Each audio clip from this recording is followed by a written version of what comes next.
बिस्मिल्लाहिर्रहमानिर्रहीम अस्सलाम वालेकुम। वो आपने सुन रखा होगा अंधेर नगरी चौपट राज, और यही हमारे हर इदारे में इसी का जो कुलिया है वो फिट बैठता है, यही कुलिया फिट बैठता है। आप क्रिकेट को ले लीजिए, इन दिनों ये क्रिकेट भी सियासत का गढ़ बनती हुई नज़र आ रही है। जैसा कि पहले आपने देखा कि चेयरमैन पीसीबी और बाबर आजम के बीच में एक तनाज़ा खड़ा किया या खड़ा करने की कोशिश की गई, और जिसका नुकसान आपने देख लिया, जिसका खमियाजा आपने वर्ल्ड कप से बाहर होकर उठा लिया। और अब भी रिसेंटली इसी तरह के तनाज़ात से घिरी है पाकिस्तान की क्रिकेट। और आप देखिए कि ऐसे लोगों को चुन चुन के ऐसे ऐसे अनमोल हीरे तराशे जा रहे हैं जिनकी मिसाल नहीं मिलती। कि हाँ, कहते हैं कि यार कितनी मुश्किल से ये हीरे मिले हैं, ये तो बहुत ही नायाब किस्म के हैं, इनको तो बड़ा संभाल के रखा हुआ था, और एकदम से इनका मंजर यहाँ पर आश्कार किया गया क्योंकि ज़रूरत बन गई थी इस टाइम इस तरह के अनमोल हीरों का आना।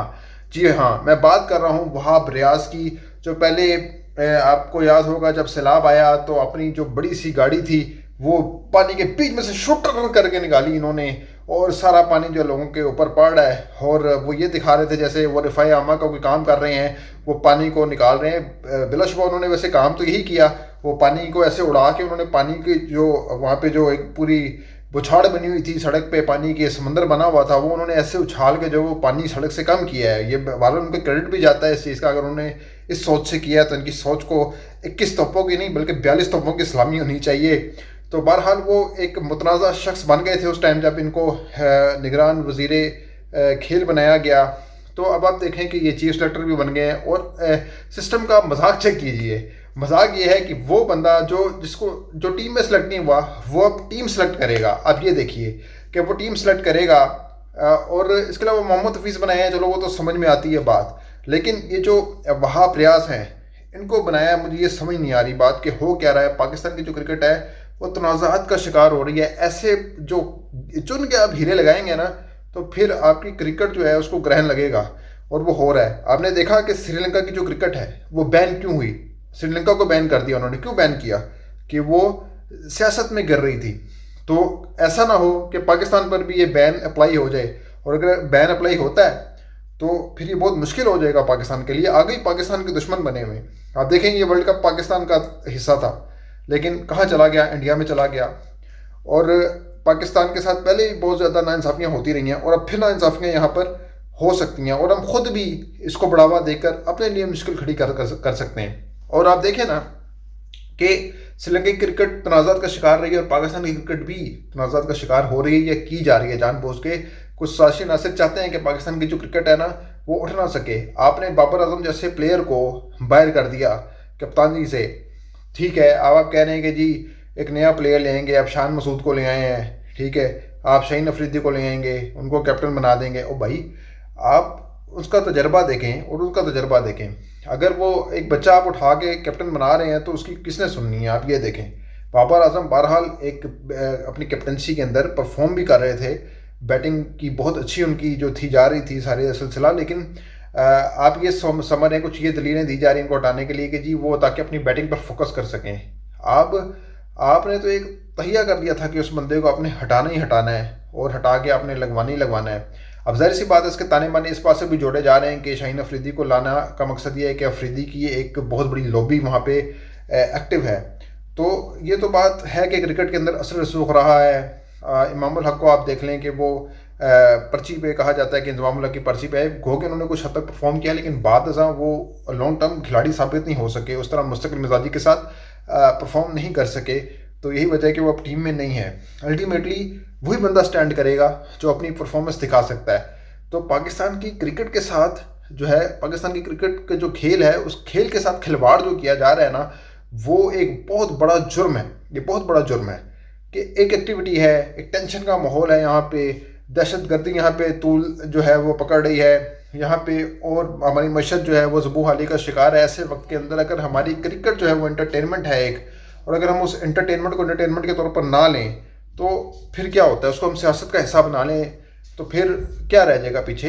पाकिस्तान के पास रही क्रिकेट गई है कि एक क्रिकेट के बल पर जो है हमारे जो शायकीन हैं उनको उनका एक माइंड जो है वो फ्रेश होता है, लेकिन इसको भी आप टेंशन बना रहे हैं। और देखिए ये सॉरी टू से कि जो हो रहा है इस टाइम ये बहुत ही नाइंसाफ़ी है और गलत है। आप अगर अब शाहीन अफरीदी को ले आए, कल को वो भी पॉलिटिक्स का शिकार हो जाएं या वो खुद भी उसमें इन्वॉल्व हो जाएं, तो आप क्या कह सकते हैं। तो पाकिस्तान के क्रिकेट को अगर आगे लेके जाना है तो फिर हमें मुस्तरद खिलाड़ी जो हैं उनको लाना होगा, आगे करना होगा। इसके अलावा हमें जो एडमिनिस्ट्रेशन है उसके अंदर काफ़ी चेंजेस करनी होंगी। आप देखिए कि ज़का अशरफ जैसा आदमी ऊपर बैठ गया जिसको क्रिकेट की हाव नाव नहीं है। आपने एक अच्छा बड़ा बंदा रमीज़ राजा थे, वो ठीक है, वो अपनी गलतियों से सीख रहे थे, चेयरमैन उनके ऊपर भी मैंने बहुत तनकीद की बतौर चेयरमैन पीसीबी, लेकिन बहरहाल वो एक क्रिकेटर थे, उनको क्रिकेट की हाव नाव है, उनको पता है कि कैसे चीज़ें लेकर चलनी है, तो वो उस हद तक शायद चीज़ें बेहतर कर देते।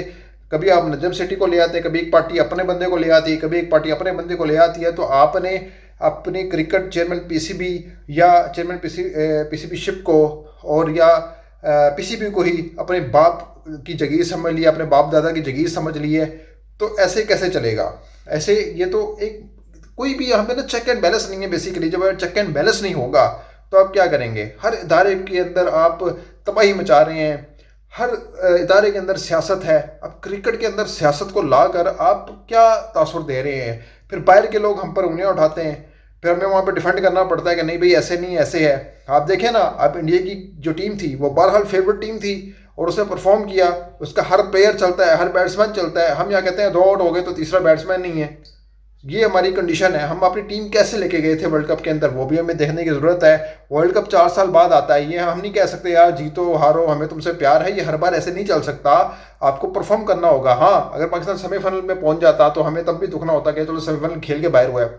इतना मौका था, आपने हर टीम के साथ मैच खेलना था, लेकिन आपने इतनी पुअर परफॉर्मेंस दिखाई है कि आपने 5 में से 4 मैच जीते और इंडिया जो आगे ले गया। गो के इंडिया जीता नहीं, वरना बहुत ज़्यादा हलन मचा नहीं थी और कहना था कि जी देखिए इंडिया की टीम कितनी सुपर है, ऊपर है, और पाकिस्तान को और ज़्यादा शर्मिंदगी का सामना करना पड़ सकता था। तो किसी हद तक प्लेयर्स की बचत भी हो गई है कि इंडिया का हारना उनकी बचत का सबब बन गया है, वरना और ज़्यादा जो है ना बड़ी लान तान होती।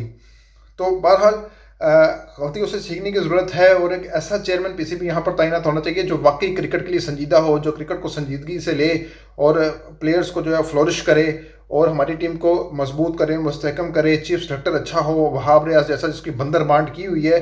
तो अगर ऐसे ही लोग लगाने हैं तो फिर तो क्रिकेट का लाफिज है। फिर आप ये एक्सपेक्ट कर लें कि आपकी टीम ऊपर जाएगी, आपका मोराल ऊपर जाएगा, तो फिर आप देख लें कि अहमकों की जन्नत में रहते हैं। तो अब तक के लिए इतना ही। अगली वीडियो तक के लिए इजाज़त दीजिएगा। अपना बहुत ख्याल रखिएगा। अल्लाह हाफिज़।